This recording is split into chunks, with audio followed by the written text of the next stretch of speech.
দেখুন, এই বৃদ্ধটি যার দড়ি কেটে দিত সে মারা যেত এবং এই বৃদ্ধটি একদিন এই কিউট বেড়ালটির দড়ি কেটে দেয়, যার কারণে এই কিউট বেড়ালটি মারা যায়। এরপর এই বৃদ্ধটি এই ছোট্ট মেয়েটিকে মেরে ফেলার জন্য তার দড়ি কাটতে যায়। ঠিক তখনই তার বাড়ির বাইরে কেউ একজন আসে এবং সে দরজা খুলে দেখতে পায় সে একটু আগে যেই বেড়ালটিকে মেরে ফেলেছে সেই বেড়ালটিকে খুঁজতে এই ছোট্ট মেয়েটি তার বাড়িতে এসেছে এবং এই ছোট্ট মেয়েটি তার বাড়িতে অনেকগুলো দড়ি দেখে দৌড়ে তার বাড়ির মধ্যে ঢুকে যায় এবং তার মেশিন নিয়ে খেলা করতে শুরু করে দেয়।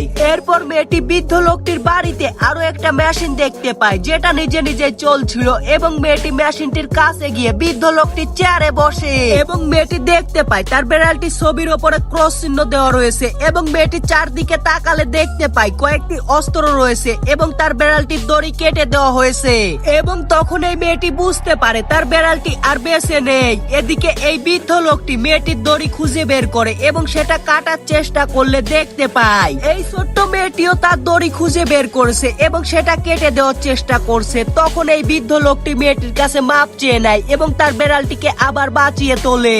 এরপর এই ছোট্ট মেয়েটি তার বেড়ালটিকে খুঁজতে দৌড়ে বাইরে চলে যায়। এদিকে এই বৃদ্ধ লোকটি মেয়েটিকে মারার জন্য ছোট্ট অস্ত্রটি ফেলে দেয় এবং বড় একটি অস্ত্র নিয়ে বের হয়ে যায়, কিন্তু এই বৃদ্ধটি মেয়েটিকে মারার বদলে এই বড় অস্ত্রটি দিয়ে ঘাস কাটতে শুরু করে দেয় এবং সে পুরোপুরি ভালো হয়ে যায়।